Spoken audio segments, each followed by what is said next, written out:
He's kind of like the Joe Rogan of the hospitality industry right now. All right, Slick Talkers, this episode is brought to you by our friends at Send Squared. If you are looking to grow and create actual personal experiences for your guests, then you need to get Send Squared today. This episode and this podcast is powered by Send Squared. So go to sendsquared.com today to learn more about the hospitality CRM that you need in your toolkit. Welcome back, Slick Talkers. I'm so excited to have Steve Carran on the show. He is one of the founders and podcast hosts of the Modern Hotelier podcast, which is one of my favorites in the industry from the hotel side of things. And they just put out great content, great quality, and the conversations are super engaging beyond just the normal typical interview. And so I had to have him on. We've been friends for the last couple of years. He's also based out here in Colorado, and it just made sense to put another voice on the scene to geek out a little bit about podcasting. Okay, I'll admit a lot about podcasting in this episode, and then a little bit about hospitality and the current things and trends and topics we're hearing and discussing today beyond our shows. So I hope you enjoyed this episode with Steve Carran from the Modern Hotelier podcast. And now let's begin.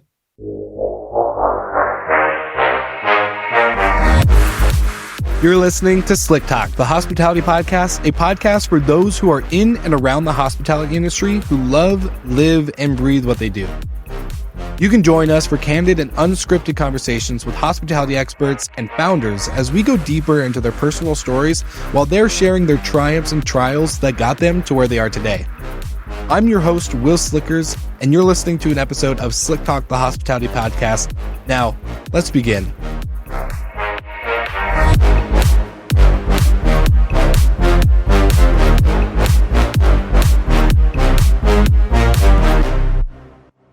All right, Steve Carran from the Modern Hotelier podcast. So welcome to Slick Talk. This should have happened years ago, my friend. So I'm so excited to have you. Welcome to the podcast. How are we doing today? Thank you so much for having me, Will. I mean, I'm just honored to be here. And I'm so excited to sit down and chat with you today. 100%. Me too. And for a quick fun fact for the listeners, you and I are both actually based here in Colorado. So I'm bummed we're not doing it in person, but that's just another excuse to hang out in the future. So totally. Get ready. I'm going to be hitting you up for a coffee or something soon. Absolutely. We're so close. We're like an hour away from each other. So I know we don't have a good excuse. So we'll make it happen. One of these days.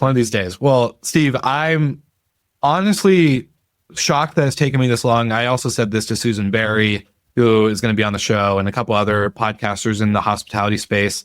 And I'm just shocked that it's taken this long. But dude, I love the story that you guys have, or not the story, but the story of what you guys have built with Modern Hotelier as a podcast, as a media brand. You guys have evolved quite a bit since the early beginning days, which was a podcast under a property management company or a technology software provider in the space.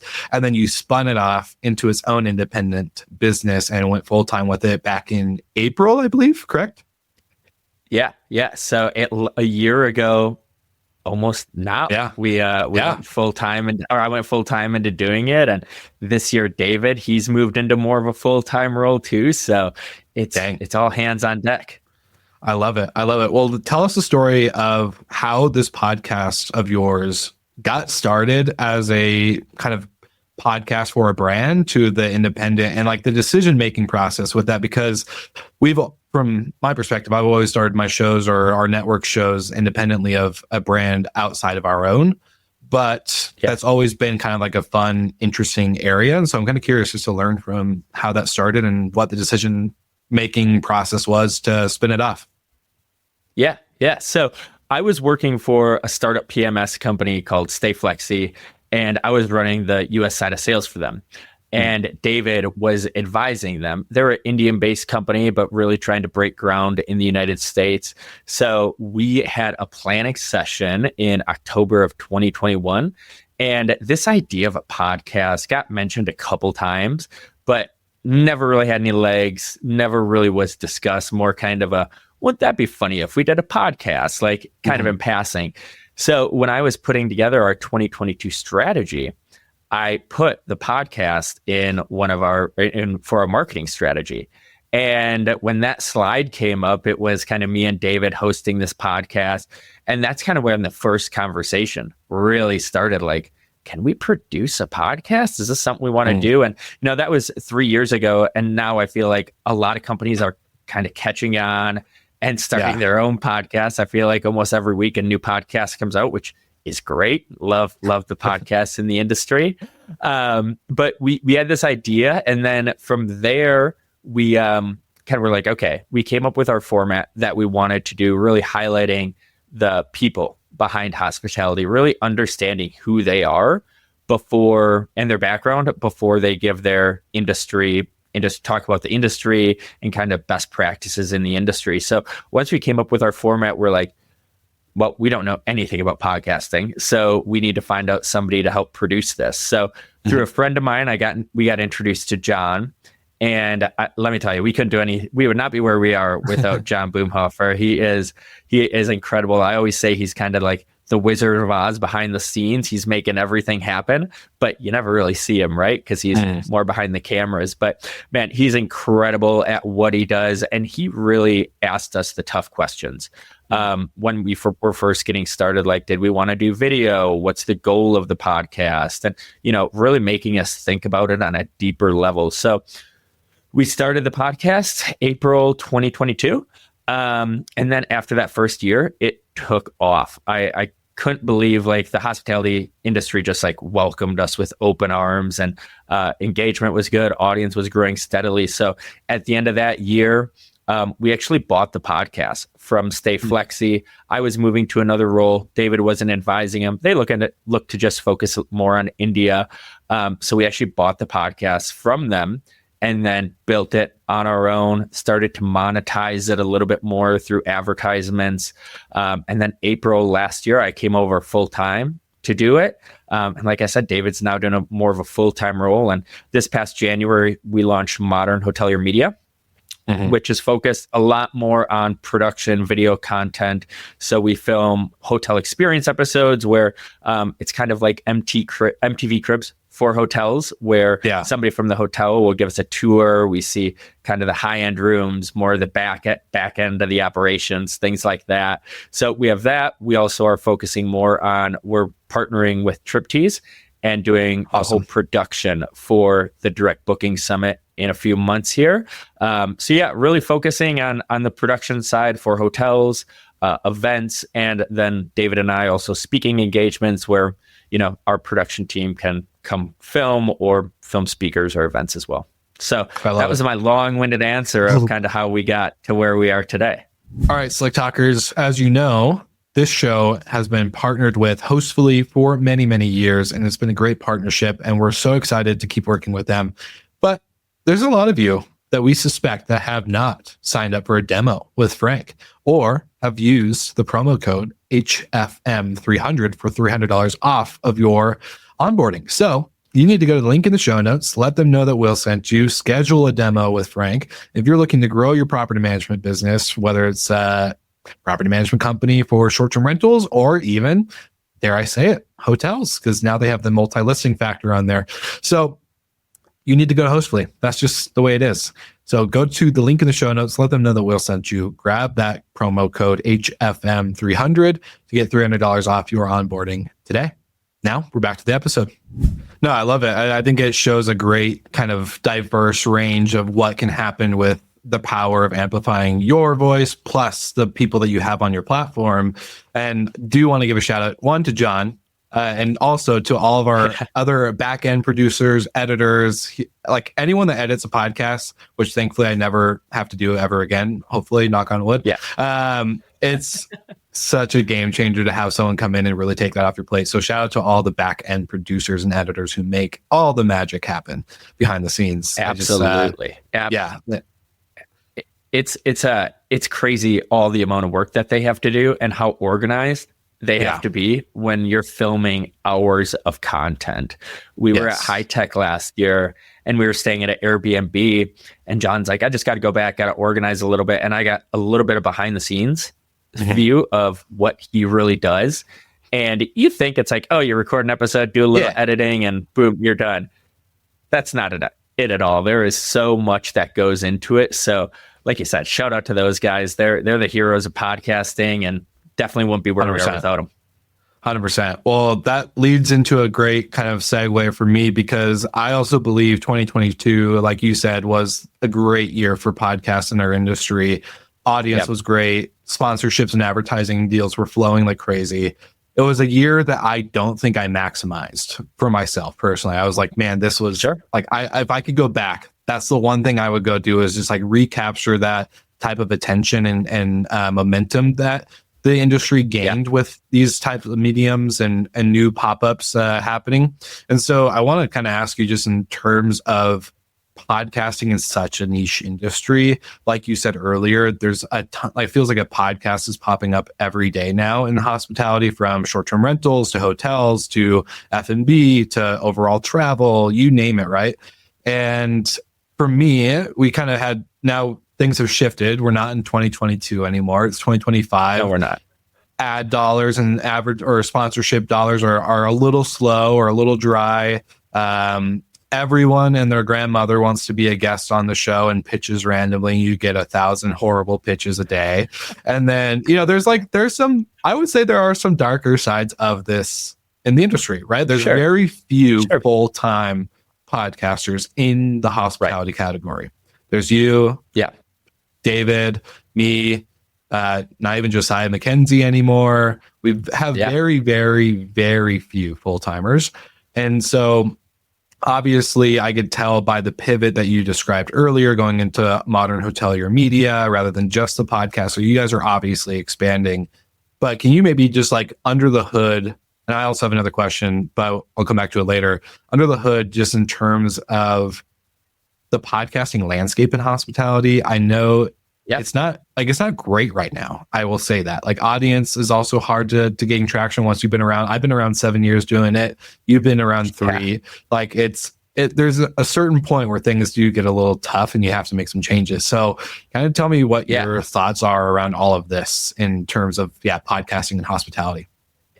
Yeah. Like, so a year ago I came full time to this, and I'm like, I don't even know if we're going to be able to do this full time, but hey, let's give it a shot. Like, I remember a conversation I called my mom, and I'm like, I don't know if this is a good idea. And the one thing that she said to me, she's like, I just have a question, and this may be a dumb question, but say you can't do the podcast full time and it doesn't work out. Can you go back and get a job like you have now? And I'm like, yeah, I could do that. She goes, why not try it? Like, if it fails, great, but at least And I'm like, that is so true. So we like dove headfirst into, getting sponsors and really focus on growing and monetizing. And it was I always say it's the easiest, hardest thing I've ever had to do. Like, people last year were chomping at the bit to get in front of podcasts and to, really get their message out through podcasts. Kind of this like new thing that companies have been doing is putting money into podcasts, and it's kind of finally being worked into marketing budgets, which was great. And last year it was flourishing. We sold out for the year in September, so like it was awesome. And then this year January was great. February was a really tough month, and March was. We picked back up a little bit, but I feel like it's kind of with everything, there's ebbs and flows, right? And we have heard, with kind of the temperament of where we are right now, people are holding onto their budgets a little bit more tightly, really focusing and being more selective where they want to spend those dollars, and making sure that the ROI they get in return is valid. So kind of more of those experiential dollars, where it was like, oh, this sounds cool. We've never done podcasts, but hey, let's try it. We have some extra budget to play around with. There's a little bit less of that I've been finding, where there are it's a lot more detailed questions like audience. And, that's a pretty common one. How do you size your audience who's listening? But people are diving a lot more deeper into those questions, making sure that the audiences are right. And, just being a little bit more tight with their budget right now. So I think kind of like what we were talking about, all these podcasts are coming up. There's a lot more podcasts to evaluate. right? When companies are thinking about doing this, doing podcasts. But I also think we've talked about this. It's almost going to be the survival of the fittest at this point. Now there's a ton of podcasts, and somebody told me that if you do over 5 podcasts, you're in the top 5% of podcasts in the world. And if you do over 100, you're in the top 0.5% or something like that. And that just shows people get into podcasting. They think it's easy. They think it's, this cool new trend that they can just print money doing. And then they realize what goes into podcasting. It's being consistent, posting every day, releasing episodes consistently like you've done for 7 years. You have, daily episodes going out, which is, we do 1 to 2 a week. So daily to us that's crazy. But it's the landscape, podcast landscape, I feel like it's changing a little bit, but at the same time, I think there's still interest and people are definitely still interested in it and exploring opportunities around it. What have you seen this year so far? Kind of the same thing? Yeah, I would definitely say the same thing. Like last year, end of last year, I think we started to notice signs of quite some significant slowdowns, right? Lack of renewals and longer term partnerships that we've had, or I was going to ask you this question, but kind of to give you my answer on it first is the earlier days, I would say I was very analytical, right? I was like, all right, this is our audience. This is how much they consume. This is our listen through rate. I was giving all the data to our partners and to potential sponsors or whatever. And they would give me the response of we just want brand awareness. We don't care. We don't care about leads and generating revenue, or not revenue, but what's the term I'm trying to look for? Generating interest or leads kind of funnel type situation. And I was like, great, I'll take your money. We'll make great ads. We'll report back to you every month. It's a perfect partnership. And now it's very, very, very, we just want to see ROI. And if we don't see ROI, well, there we go. Then we're cutting it. And it's not something worth evaluating again or trying to continue going down. And for me, I think that approach, the pendulum has swung so significantly from we just want brand awareness to we just want ROI that there has to be a middle ground. And I've tried explaining that to a lot of our partners. And we have a great set of partners currently at Hospitality FM and even past ones who aren't currently actively spending money with us, but love the work and love the product or love the conversations. And it's really hard to explain that, especially when, it's all right, I can give you ROI, but these are the steps we have to do in order to ensure that. And you can't see, it's not like you were saying earlier, it's not an instant success when you start a podcast or when you sponsor one, right? The average, study shows that it takes 7 to 10 touch points or listening points through a podcast medium to have a listener actually actively engage with the sponsor or advertiser, whether it's signing up for a newsletter, clicking the link in the show notes, actually using the coupon code, which never happens, or, whatever it might be. Right. And so, education plus getting creative and actually having our measurables. But I would love to know, how do you guys respond to we just want ROI. If we don't see ROI, we're not participating or wanting to participate. How do you guys get them more in the middle? And then also, to put a thumbtack in this question now, I want to hear about how you guys bought the podcast. That for me is a whole new process. If you're comfortable sharing, if not, for listeners, we'll bleep out some stuff. But yes, I would love to know how you guys manage the balance of brand and ROI from a lead kind of standpoint.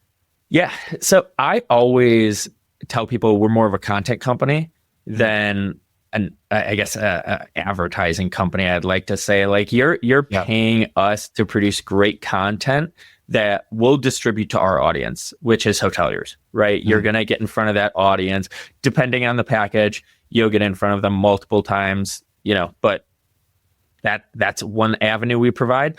But what we really provide is the content on the back end.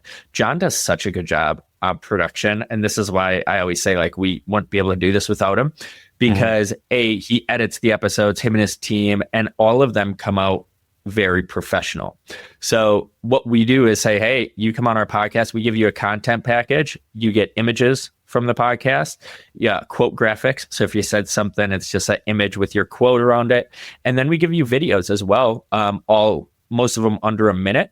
So that way you can reuse that content on your sites. We've had companies reuse it on their websites.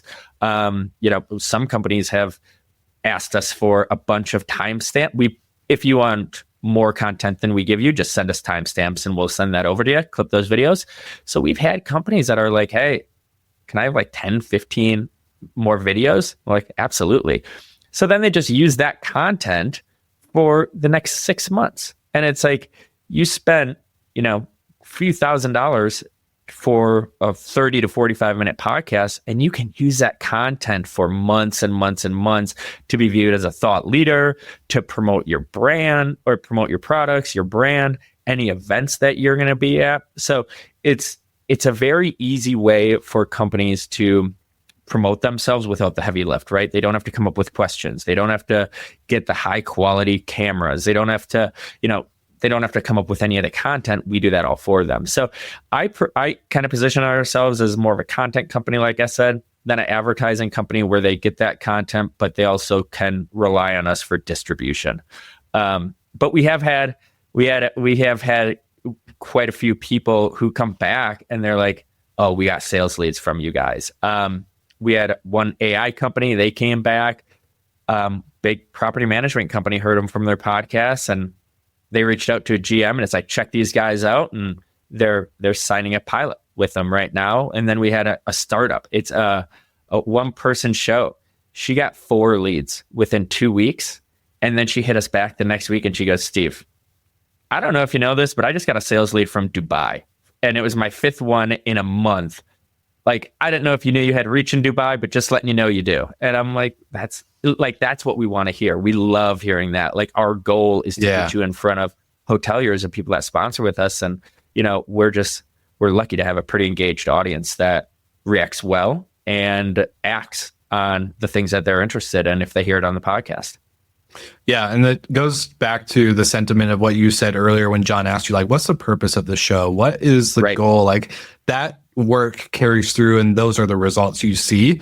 And I'm curious, just because we talked about this on our pre-chat, and this is something I'm still kind of like forming my own opinion or thoughts around. For the listeners, if you weren't expecting this much podcast talk, I promise we're going to get into industry stuff soon. But one of the questions I had also earlier for you, outside of buying the podcast back from Stay Flexi, is the quality of production and how important that is. Because right now, what I'm kind of struggling with as a network, not just as an individual show or creator, is that with so many individuals out there, even beyond our scope, and even within ours, if I'm being honest, the quality of camera equipment and microphones has changed a lot since I started 7 years ago, right? I started with a $25 mic, Anchor.fm, and that was it, right? Like, it was very much, and I was recording on Skype with no video, horrible. Like, the mic sucked. It was a bad situation, but it still worked. But now, like, I don't think anyone, the listening behavior has changed. People don't want to listen to what they feel like is a Zoom call. And I think the, audio quality, the video quality, the social media content that gets pushed out, like you guys are doing with your packages, it's just so important. And I have a hard time with new podcasts every day popping up. Not saying our mission is to amplify voices. I want people to start podcasts, but I will say I want people to start them with high quality in mind, because it makes the rest of us all look good. And then when we're all pitching sponsors, whether it's us as a network or you as an individual, it's only going to benefit when you have a great comparable set next to you that isn't a night and day difference in terms of quality, not only just in the production, but not also conversation, right? Like, you have to be a good host. You have to have good guests. You have, like, there are tiers to this game. But I would love to know, how do you feel about what I call quote unquote hobby podcast hosts that come in, they start podcasts, and then you're over here like slaving away with a team, overhead, do this full time as your stream of income. Like, it's got to be, I don't know, for me it's hard because it's like I want to help those people, but then they're like, no, I'm going to do it and figure it out, and then I don't need to spend all the money, or I don't need to spend this extra time, I don't need to think about it this way, and then they just kind of like do their own thing, which is, again, it's fine, but it does, I believe, hurt the rest of us who are trying to make this legit. You know, it's a tricky balance, and kind of like what you said, I encourage, if you're a podcaster, just to get out there and try it, right? Like, Yeah. you know, our iPhones have awesome cameras in them. Like you Yes. can use that and have a good quality visual podcast, you know, but the mic, like that is the thing, like make sure you can hear yourself properly, right? I mean, there's nothing worse than listening to a podcast where it's like you're struggling to hear, you turn up YouTube, you turn up your phone all the way, and you're still struggling to hear them. So like the camera, I think, is an easy fix, but you know, maybe get a mic or see how, if you can do it on just your iPhone where you can hear, fine.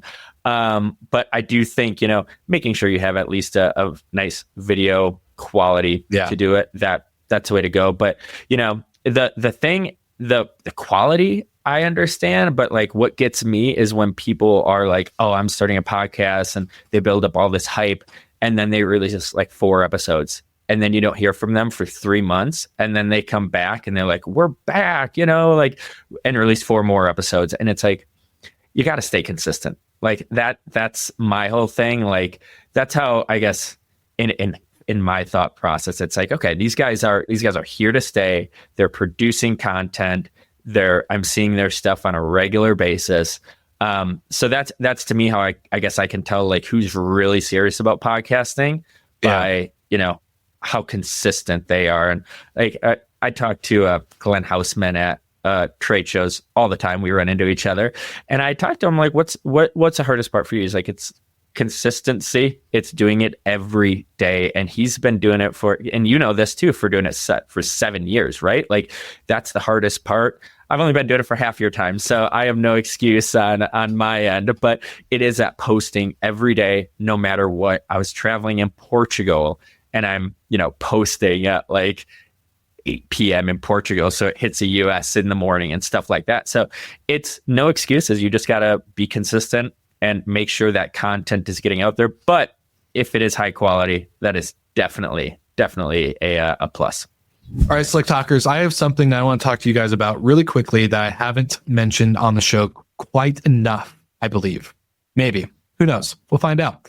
But if you listen to our Good Morning Hospitality podcast, then you'll understand that the Good Morning Hospitality crew and myself have created, in partnership with Well and Good Professionals, if you know of Jonathan Wicks, we have created our own coffee brand called Well and Good Morning Coffee. So if you are a hotelier or a vacation rental manager and you want these 3.5 ounce bags of premium quality coffee that is certified organic, then you can go to the link in the show notes under the Well and Good Morning Coffee tab, and you can order a bundle of these for your properties, for your hotel, you name it. We even have wholesale offerings for hotels and independents that want to get 5-pound bags or more. So hit me up for that information. And then, of course, our 12-ounce bags for your personal use. I am fueled by Well and Good Morning Coffee every day. I have a 12-ounce bag on subscription from our website, and it makes it really easy for me to ensure that I'm having good premium quality coffee while I'm recording these amazing episodes for you. So go to the link in the show notes, please, and thank you for supporting the Well and Good Morning Coffee brand out there. We're so excited to work with Well and Good Professional Services as well on this, as they have helped put this coffee in over 18 different states across the country. It's just been incredible to watch and grow. So thank you for tuning into this episode. And now we're back to the episode with Steve Carran. Yeah, the consistency piece is where I struggle with the stat that you said earlier on. If you post 5 times or 5 episodes, you're in the top 5%. If you post more than 10, you're in the top, like, or yeah, if you're, what would you say, 50, 100? I think it was 20. Okay, 20. 100, no, maybe it is 100. 100, you're in the top 0.5%. I don't know. Those might be wrong numbers. So don't come after me in the comments. No, for sure. That stat has changed a ton. Like every time I go to Podcast Movement or any other podcast conference, right? Like it's if you're past 10 episodes or whatever. The reason why I hate that stat is, one, there's so much dead space on Apple and Spotify of those podcasters who posted 4 episodes, right? And so everyone thinks I'm going to be a top podcaster once I get to 10 episodes. No, that's not how it works. And like that stat for me is a vanity metric in my head. It's not real. It is. 100%. What really matters is your downloads and how those are growing, your streams, now that Spotify is doing video and audio separately and not doing an RSS feed. all these things, right? And like your views, your email lists, the super important things. I look at it the same way as building a hotel or short-term rental management company. You have a hosting platform, which is your property management software. You have your OTAs like Airbnb or Expedia. That's your Apple and Spotify.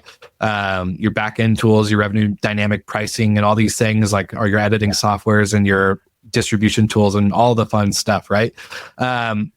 But it's not that simple. And I just think there's so much dead space out there that if you're really going to think about starting a show and coming from a company that truly believes in amplifying voices, think long and hard. If you can't do the show for a year for free, don't do it. That's my advice. Curious what your take is. No, I agree 100%. I agree. And like, you might find out that that's your passion. And I think we've got lucky. Like, I didn't know I liked podcasting 5 years ago. I never had a podcast. This is my first podcast I've ever done. But like, as soon as we started recording, and I think like a few episodes in, I'm like, this is awesome. Like, you're it's like, this so, it's cool. And like, my favorite part is just how people come on and how open they are, especially in hospitality, right? Like, we work in one of the best industries, but they just open up, and it's awesome to hear. Sometimes somebody, you've been friends with them for 5 years, but then they come on your podcast and I'm learning things that I had no idea about them. Just because, we're there to ask questions. We're there to find out more about that person. And not many times in life are we just sitting down and it's like, okay, I'm going to ask you 15 questions here to learn more about you and where you work. We just don't do that enough in life. So like, I think we really have one of the coolest jobs out there where we just get to learn about people and things in the hospitality world. So that's my little 100%. pitch for being a podcast host. I love it. I always think, and I haven't said this on the show, but my kind of saying to people is, curiosity killed the cat. So thank God it has 9 lives, because as a podcaster, you have to be so curious in terms of pulling that thread to get the person to, it's really like not manipulation, but is conversation as an art, right? Where you can steer things and pull a string or a thread or a comment or even an opposing question or maybe a controversial view on something, and how you can just steer it to a direction that you want the audience to be like, oh my gosh, like how did we get down this great topic that I actually didn't know much about, or have been so passionate to hear more of, or, whatever that might be. So I 100% agree with you. It's very much the art of conversation. But as I promised to the listeners, I'm going to make the shift after this one question, because I said I was going to ask you this question.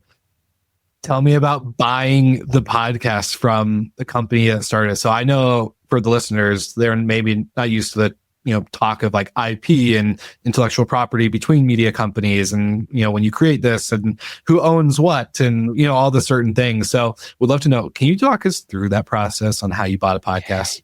Yes. So, like I said, I was moving on to a new position from Stay Flexi, and they just were shifting priorities to focus more on India. And we were talking, what happens to the podcast? And David and I, we loved it. We were hooked after that. Halfway through the first season, we're like, this is awesome. We love doing this. Saw a lot of potential, especially kind of where we saw podcasting going, that it was just going to get bigger. And that's what we've seen. YouTube is investing millions, billions of dollars on the podcast platform. Now they're the largest podcast channel. They've beat Apple, they beat Spotify, and now YouTube kind of stands alone on this hill with the video content as well as, the shorts and things like that. So they've invested a ton of money. So we kind of saw this as an opportunity, like, hey, this could be just something, fun that we do on the side. Maybe it turns into a full-time gig. I don't think we were even thinking that yet, but we talked to, Venkat Sakamari. He is still one of my good friends. He was a CEO. He is a CEO of Stay Flexi still. And like, hey, you want to continue doing this podcast, understand it doesn't really make sense to be under Stay Flexi now that y'all are focusing on India. Most of our audience is in America. So we chatted with him, and he was like, yeah, I totally understand where you're coming from. It made total sense. And we just kind of talked about what that would look like. And like you said, who owns the content was a big thing. So we had 2 options. either we keep this podcast that we've had for a year, or we start a new podcast. And I'm like, oh my goodness, we had a good first year, got some recognition. No, I love our name. I like our logo. I don't want to go through that all again. So David and I talked and we're like, let's buy it from them. So we just kind of went back and forth, and it was pretty simple. We came up with a price that we thought was fair, and they thought was fair. And then we bought it from them, and we paid them over the next year to finally for it to be ours. And then we gave them some free sponsorship as well and stuff like that. But it was more at that time, we were passionate about it. First year, it's kind of like it was a new thing. It was a new shiny toy that we loved, and we're like, this is a lot of fun. We want to keep doing it. So, we kept doing it, and now it's turned into. I always say now I feel like we're a Series A.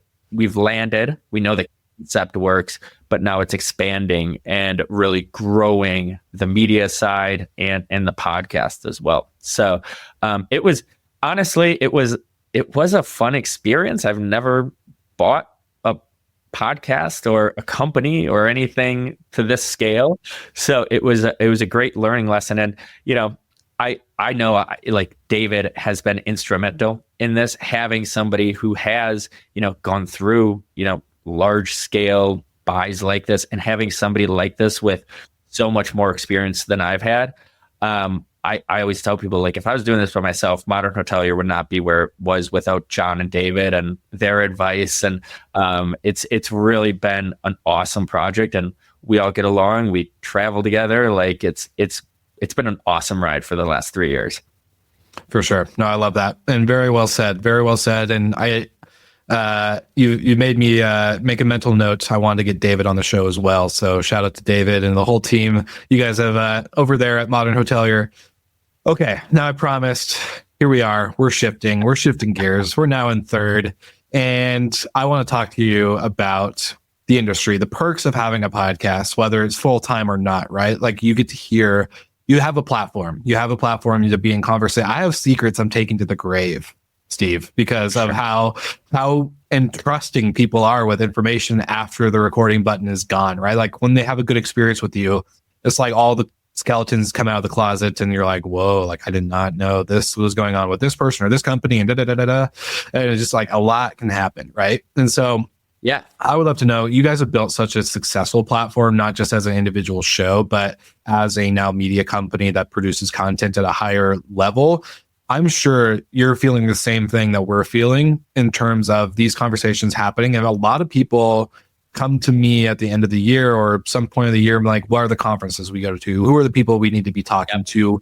Like, what are the things we need to be focusing on? Because there's a lot of noise. And when you become trusted in the way that podcasting allows as such an intimate platform, you really truly are the platform itself. So I would love to know, for your side of the aisle, I guess, is, I've been very heavy short-term rentals. I'm going more hotel hospitality focused rather than just short-term rentals because of my kind of awareness of like, okay, like I'm too niche right now for myself, at least, and went a little away from my roots. But what are you guys hearing? What are the conversations happening behind the hotel side, whether it's from the brand's perspective, the OTAs, the independents, the technology providers? I'm sure you guys have a ton of like hot topics that are kind of hitting your guys' feed at the moment, or your text threads from individuals hitting you up with some juicy gossip. So I would love to know what's hot right now. Yeah. Also, before I get into this, the one thing about that I did not expect from podcasting is people come up to me and they're like, I feel like I know you. Like, I know we've 100%. Never met. I just feel like I know you so well because I listen to you every week. And I just know kind of your background and how you got here and just how you talk. And I'm like, it's a very personable, which I didn't really think about it until I've been in this space. And I'm sure you get it too, where it's like people have been listening to you for 7 years. I mean, that's a long, almost a decade, right? So like 100%. That was one of the things where I thought was really, really cool, how even though we're on the other sides of the screen right now, it's still, we're in somebody's ear when they're traveling, mowing the lawn, running errands, they're spending their free time listening to us. which Yeah. I don't take for granted at all. I think time is the best gift you can have. So shout out to everyone that listens to Will and I. 100%. Shout out to you guys. Seriously, would not be here without you or our producers and editors. So keep going. Yeah. Please don't give up on us. If I could share, can I share a funny story with you really quick? Yeah, because I think it goes perfectly with what you said. And I have not shared this on the show. So anyone who feels like they're going to get to know me personally this is a personal kind of story. But back during COVID, I started dating someone who was on the show Married at First Sight, which is on Netflix, and it was a Lifetime show. It was a reversal of Love is Blind, right? Where you get married before seeing them, and then you go throughout the whole process. So Married at First Sight, I'm a fan. Oh, so I watch. Dude, okay. My wife and I watch it, so I know exactly what you're talking about. Perfect. So you'll get this. So season 10, and shout out to Mindy. We're still good friends after all the stuff that happened. But anyways, so I started dating this girl named Mindy Scheiben, who was on season 10, and we end up FaceTime dating to then meeting in person, meeting other cast members on her season, and then eventually going to Mexico for like a week or so. And when her and I were talking at one point over dinner, we got interrupted by someone coming up to her and be like, "Oh my gosh, are you Mindy from the TV show?" and blah, blah, blah. And they started talking to her like they knew her, right? Like, oh my gosh, like they were best friends from kindergarten and haven't seen each other in 3 years and picked it up right where they left off. And, that person goes away and it happens again. And then we're at the airport and we're in an Uber or whatever, right? Like she got recognized so many times. And we had a conversation over that dinner of like, I was like, man, is it weird for you to have that? Or is that a cool feeling? And this was COVID, like, right? The world shut down, like flights were $30 to go anywhere almost. And so, it was such a weird experience in time anyways. And I just started going full time. I went full time at the end of 2019. So I hadn't done industry conferences yet or anything. And she's like, yeah, it's really weird because so much of my life was exposed. So many people from interviews I've done after the show or podcasts or whatever, they feel like they know me. So they come up to you and they kind of forget about like the meeting a person for the first time etiquette, where it's like, shake their hand, introduce yourself, right? Like all of that goes out the window. And not saying that's what happened to me, but like the first industry conference I went to after COVID, dwindled down and people were going to conferences and events again. I had someone come up to me at a conference and be like, "Will Slickers, how are you?" And doing the same thing that she kind of experienced, right? Like, "Oh my gosh, like, how's your brother? I haven't, heard about him for a while," or like whatever, right? And you're like, who are you? What's your name? Like, and we all had masks on and I'm like, what's going on right now? And it happened over and over and over and over again. And I finally understood how Mindy was feeling, because at the time when she was telling me that, I was like, that's so cool. Oh my gosh, I bet that's the best feeling in the world. But then after a while, you're like, all right, it's kind of weird, but kind of cool. Like it's got its pros and cons, but I don't know. That's my story. So yeah, that's a great story. I'm one of those people. I love it. I think it's like when I don't know. I think of a couple of people. They like ran up. They're like, I listen to your podcast all the time. I'm like, that's awesome. Thank you so much. Like, I understand it's kind of fun because, if I saw some of the podcasts I listen to, I'd kind of be excited to see them too, especially if it's one that you enjoy and listen to. So I totally understand the perspective. I think it's pretty fun when like I'm at an airport or like happened at a restaurant where somebody's like, "Do you have a podcast?" And I'm like, I do. And they're like, "I listen to it," and stuff like that. So it's happened a couple times, like if I'm at a hotel with my wife, they're like, yeah, I feel like seeing you. And it happened to David in Europe. Somebody came up and they're like, we've just met, but like your voice sounds so familiar. And this guy next to him pulls out his phone and pulls up the Modern Hotelier page and is like, "This is where he's from." And he's like, "That's it. I listened to you." So I always think it's kind of funny because, you don't really know who's listening all the time. And sometimes I feel like I lose a little bit perspective on, people are actually listening to our podcast on a regular basis. 100%. So it's always a cool reminder, and so it's fun.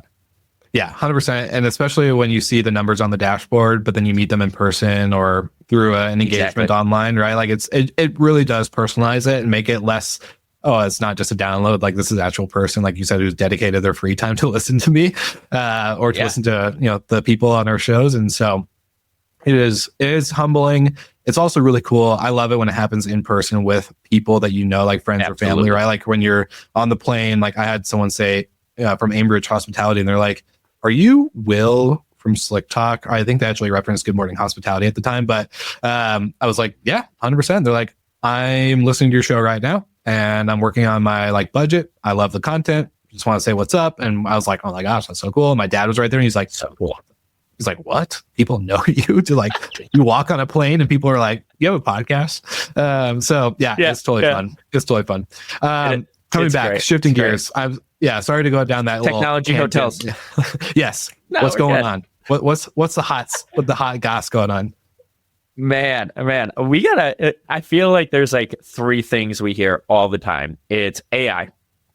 That obviously is the huge topic, I feel like, end of this year. But now, I'm excited to go to more hotel shows and see all these new AI companies, because there's AI for everything now, which I think there's going to be not a shift, but who really can perfect AI and really make it efficient for hoteliers, and not necessarily replacing hoteliers, but enhancing their work experience. So those mundane tasks. And, the one that gets me is as we're working on travel and stuff, I'm cold calling hotels to talk to them. And it's crazy how long it takes for that phone to be picked up, or sometimes it doesn't even get picked up. And that's no fault of hoteliers. And that's not what I mean by that at all, because they're busy. They have 8 people in line at the front desk that are waiting to check in. But like, for example, like what phone system is going to come along that doesn't sound like AI, sounds like people in wherever that hotel is located? Does the dialect sound the same? Does it sound like a real person? Because that's where it's going to be, is like not those AI voices where you pick up and it's like, this is AI, don't want to deal with it. But when you actually call a hotel, you're talking to AI and you have no idea. So I think who's going to perfect it, who's going to really help do a great job with that. That's a big one. And I think that also plays into personalization as well. We always are talking about how to give guests a more personalized experience. And I'm not talking about your name on the TV when you walk in, but remembering their name when they come to the hotel. I mean, you travel. How many times do you stay at a hotel that you've been to 5-10 times and they're like, "Is it your first time here?" And it's like, "No, I've been here like 10 times and I might have just been here like a month ago," Yeah. So like, how do we make, kind of like how we feel when people come up to our podcast and we feel special? Like, how do you make your guests feel special through personalization? Mm-hmm. And then I think the last point is hyper-local experiences. How can you tie that community into your hotel? I stayed at one recently, which you're familiar with, I'm sure, the Raleigh Hotel. Have you ever stayed in that hotel? No, I haven't stayed, but I really want to. They crush. They crush. Yeah, they're good. Incredible. 2 of my buddies came in from DC and we went to March Madness in Colorado, and they were blown away by that hotel. They couldn't, like, they said, I'm not kidding, probably 10, 15 times, like, "This hotel is awesome. Like, thanks, Steve. You're the hotel guy. Thanks for picking a good one." And I went, "Yeah, no problem." They made it easy. But they incorporated, whatever. But the lobby they incorporated not only Colorado, but Denver. They're right next to Coors Field. It is all baseball themed. They have those erector sets where baseballs come down and hit different levers and turn around and stuff like that. So they have just made the lobby not only a place to hang out that makes you feel comfortable, where you can grab a cup of coffee. They have a square right outside of their hotel that are connected to a ton of different restaurants, bars, where you can watch the Rockies game right outside their hotel and have food and drink, things like that. They have made it a whole experience. While when you walk in, you're like, this is a Colorado hotel. Like, you feel that connection immediately when you walk in. So that's kind of an example of how, you can partner with the community and really give it that feel of hyper local. But, when you travel, you want to get the feel of the locals. You don't want to go to a chain. At least I don't like to go to chain restaurants when I travel. I like to find out, if you live here, who's got the best tacos, who's got the best seafood, who's got the best ribs. So like, I like to understand where the locals are eating so I can go there too. So, how can hotels partner with those different local restaurants, local experiences? So it's easier on the guests when they're planning kind of their itinerary. So a little bit more of a one-stop shop than, trying to figure out everything to do on your own. So I would say those two things. And last thing on the technology point, I would just say APIs are huge. I think hoteliers are finally getting sick of these siloed technologies that don't communicate effectively, or they got to do workarounds, things like that. I think if you're building technology right now, you need to make sure you can work with the other systems seamlessly. Yeah. I love that you said that. You give me so many talking points on the last, part of the episode, but it is all good. I love the Raleigh Hotel. It's a great example because I do believe it's the more the property can become more of the destination itself rather than the actual destination it's in. That's where you've mastered it. And then the other part, kind of going into what you just said, with data and technology right now, I know for sure it's the same issue on the short-term rental side, right? You and I chatted about this, on our pre-chat. The technology side of the industry, it was like everyone had a cool idea. They found a way to fund it, to create it and build it. And then no one looked around, kind of like looked up and saw like who was building what and how they were building it in order to ensure that they communicated right. I don't have a lot to say on to the solution of it yet, other than I'm working on it with a big group of people, including, I'll just say that, working on something that does change that outcome, because I do see how much of an issue it is for the listeners of our shows, for the actual people at conferences that you and I get to talk to all the time.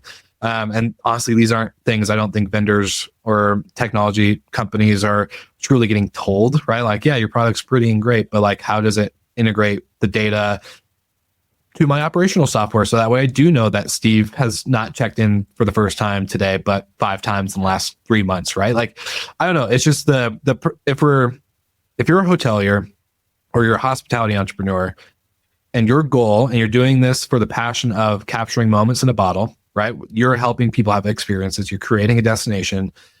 You're not in it to become a tech expert, an IT person. You're not getting into to become, an AI expert or whatever the situation is. Yes, you become a generalist in all these areas as you use the tools.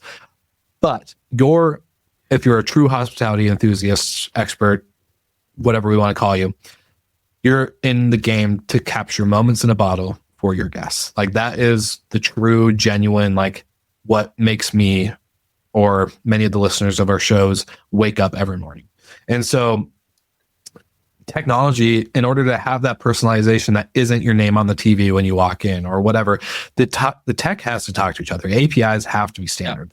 The data has to flow better between systems in order to ensure that Steve isn't being missed at checkout or check-in as a repeat guest that can get a cocktail or can get a blah, blah, blah for free, or the next coffee on me in the morning, or whatever the situation might be. That little moment that leads into, again, a bigger moment of conversation and getting to know you, and then all of a sudden just enhancing that experience and that friendship.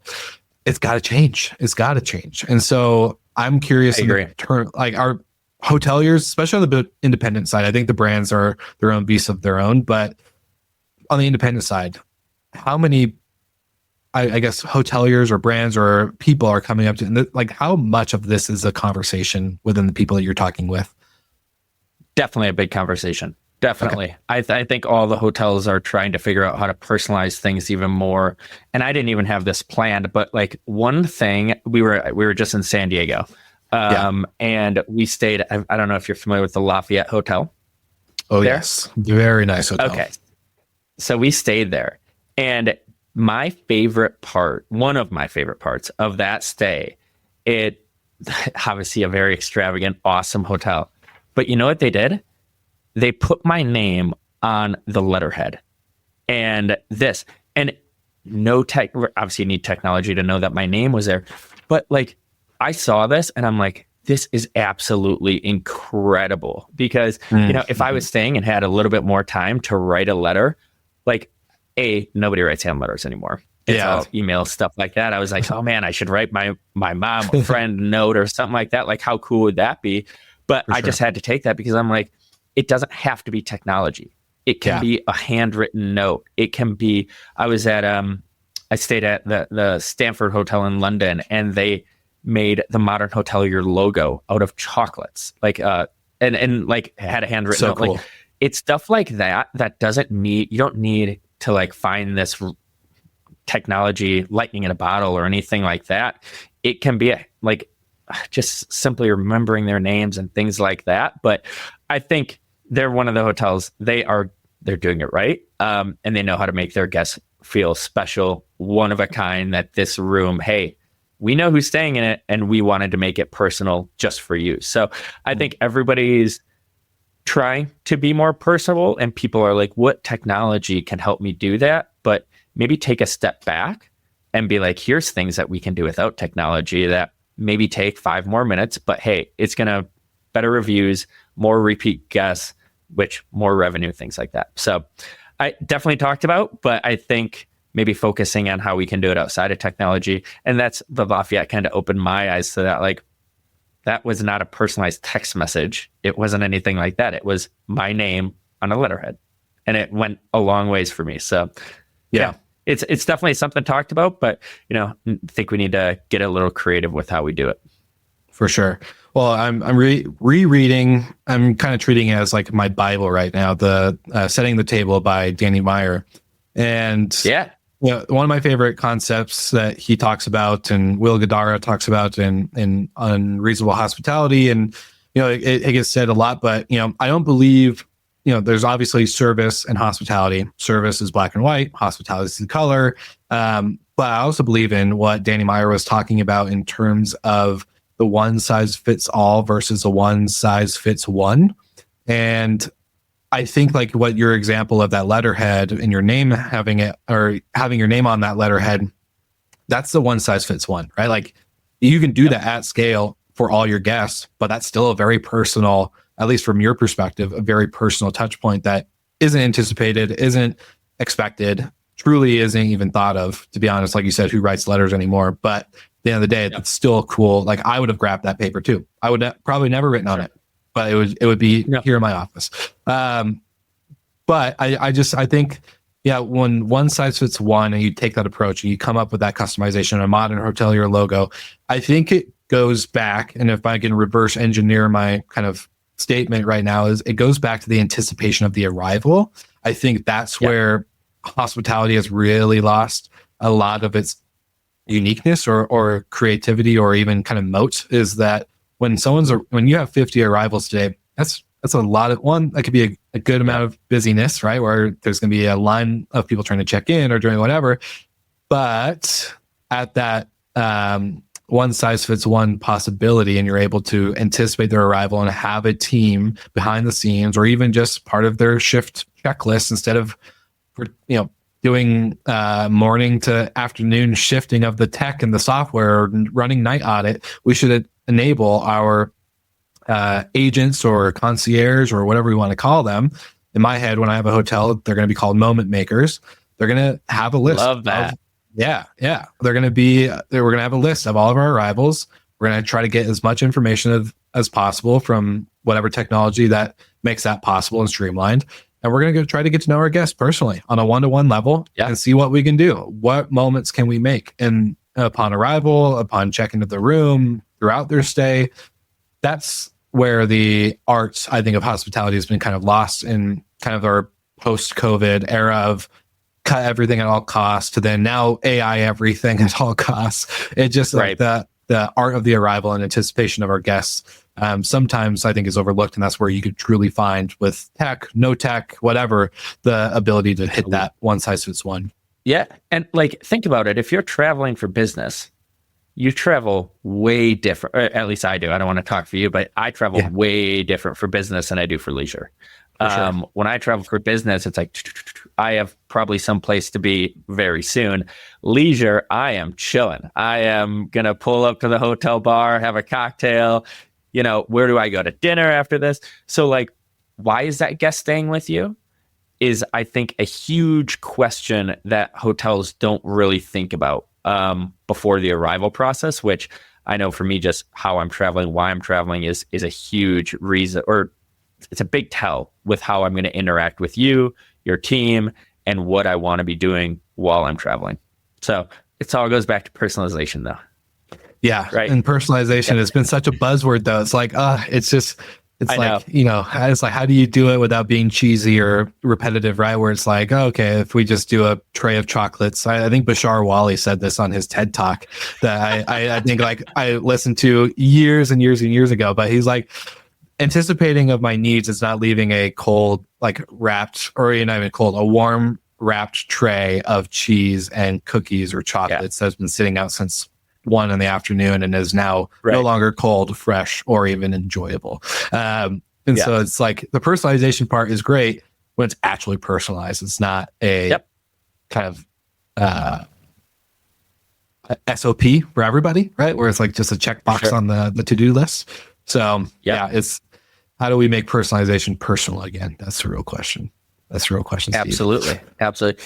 And he was like, oh, he's not a fan of the handwritten cards as much as I am. I am still a sucker for the handwritten cards. Maybe it's because I haven't traveled 1 billion miles like he has in the past year. But no, I love the handwritten cards, even if it's just a little something. Like I appreciate the time you spent to write a card on, say thank you for staying with us. So, but I agree. Like, let's be unique. Like the Lafayette, how they were unique, something memorable. It stood out instead of leaving the warm cheese tray and maybe a glass of wine or something like that. A glass of wine. Yeah, that's all melted and got all the what do you call it? The drizzle of the condensation on the side. Condensation. Yes. Words are hard as a podcaster sometimes. So thank you for filling that gap. I gotcha. No, I love it. 100%. No, it's very true. Well, Steve, I feel like we did get to geek out a lot about podcasting, which I could keep going on for forever. And I think these topics of hospitality kind of trends or even conversations we're hearing is really great too. But what's one thing I really love asking my guests is, what's something that gets you really excited that you don't get to talk about enough? What is one thing I get really excited about? I am like, it was funny. We were watching, my wife and I were watching a show last night, and we were talking about like if we had a midlife crisis, what we would do. And my thing was, I'm like, I would need to reset. I would need to go back to Wisconsin, and I would need to like sit on a lake for like a month and like kind of just regain my roots and stuff like that. And I geek out about Wisconsin. That's my favorite thing. So if you ever want to talk to me, Wisconsin, you can earn a quick way to my heart by bringing up Wisconsin and the Green Bay Packers. But, that's one thing I love to geek out talking about. But, podcasts, hospitality, that's always fun. Like, I mean, hotels have become such a passion, for me over the past few years. So, I am a nerd about the guest experience. That's kind of how I got into hotels, is through the technology side on the PMS. I was in DC, and I'm like, who has some of the coolest tech in hotels right now? And I found Stay in Touch. They had an awesome mobile check-in platform. And I'm like, that is really cool. So I got super excited about the guest experience. So kind of like what we were talking about today, with personalization, the guest experience, and hotel experiences. I'm kind of a nerd about all that. So if you ever want to talk to me about that, feel free to reach out, and I'll gladly set up a call with you. I love it. And then another question, I'm very curious on your response. When you're telling friends or new acquaintances at either a networking event or through an introduction of a mutual friend on what you do for a living, and then you tell them that you're on a podcast full time, what's their response, and how else, like what other, not questions do they ask you, but how do you explain like what you do? Because a lot of people, even when I talk to my parents, they're like, oh, it must be hard running a podcast. I'm like, oh yeah, you would know. Because they think it's like hopping on, talking, and then it's out, So I don't know. I'm just curious, what's the way you explain it to new people or to friends in your world to ask you? Yeah, my mom's like, I still have no idea what you do. Like she listens to the podcast. She goes like, I just don't understand the business behind it. Like, you're going to travel, you're doing all this stuff. It seems awesome, but like, how are you making money? Like, they don't understand that process is, kind of foreign, that, we rely on advertisements. Right. So I think people find Do it they ever silly, ask and you they how weird it is? Like, they're like, how did you meet this person that you're talking to today? And you're like, oh, through whatever. And they're like, the podcast. you're meeting with people online that you haven't met in real life. And you're like, yeah, Yeah. 100%. Got a DM on LinkedIn, Yeah, and now we're absolutely. chatting. So there you go. Absolutely. It's like, well, how do you meet these people? It's like, probably reached out on LinkedIn, or if they work for a hotel, may have cold called them, and they're like, what do you cold call? It's like, yeah, that's how we get guests. It's like, I don't have an executive assistant here doing everything for me. So it's like, I'm the one, me and David are the ones setting everything up. But it's funny that, I had a friend, they were in town from Denver, and I'm like, hey, like, I got a conference coming up. I'm super busy, won't be able to make it to lunch. Let's do another day this week. And they're like, what are you talking about? You have a podcast. Like, all you do is have people on and talk for an hour a week. And I'm like, yep, that's it. That's all I do. Like, it's super, super simple like that. But no, I don't, they don't see, all the work that goes into it, behind the scenes stuff. And that's like, you think about, professional athletes too. Like, you see them once they get to that stage. You didn't, and I'm not saying we're LeBron James or anything, but I'm just saying, like, you didn't see all the work that goes on in the back end for them to finally get to this point where, you can make a career out of it. So, Yeah. I just laugh it off. I think it's hilarious. And I'm like, yeah, I mean, I'm not going to complain about my life. We get to sit here, talk to people and learn about people and talk about hospitality. Like, it's truly one of the best jobs I could ever have. Like, I use Bill Walton's quote all the time. He always said, thank you for my life. And I feel the exact same way. I'm like, I couldn't do this without great people in hospitality. So, I appreciate it all. So that's nobody really takes it seriously though. So Yeah. Yeah. No, 100%. I was like, I'll let them have that perception until they come to me asking to start their podcast. And then I'll start showing the behind the scenes. And then they'll be like, oh, just kidding. I don't want to start one.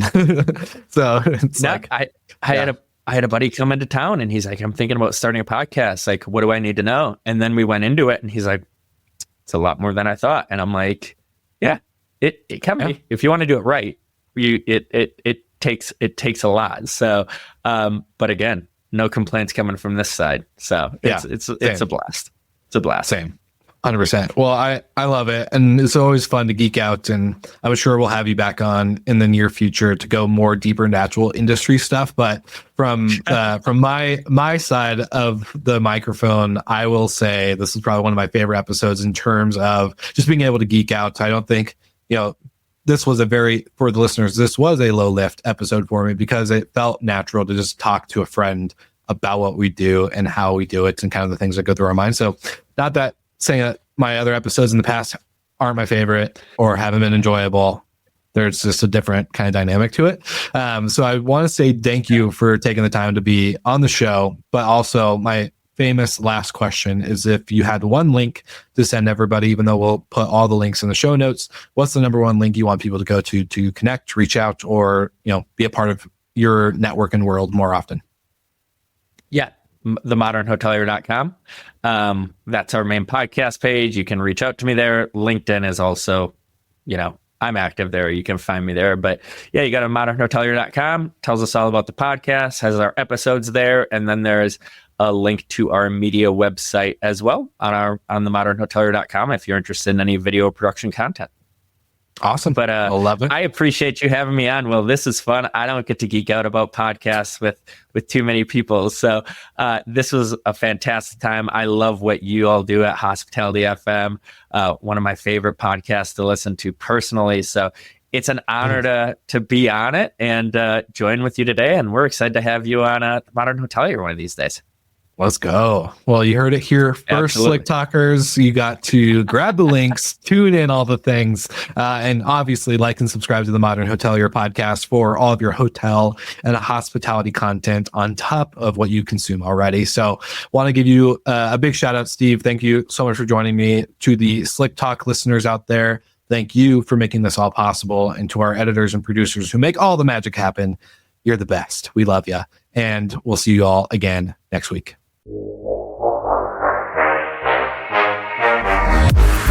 Thank you so much for listening, and thank you to our show partners for making Slick Talk, the hospitality podcast, possible. We hope you enjoyed the show, and we would love to connect with you outside of the podcast. So you can follow us on all of our social media channels for daily hospitality content, or find us on slicktalkthepodcast.com. And don't forget to rate, review, and subscribe so you never miss an episode. I'm your host, Will Slickers, and we will see you guys all again next week.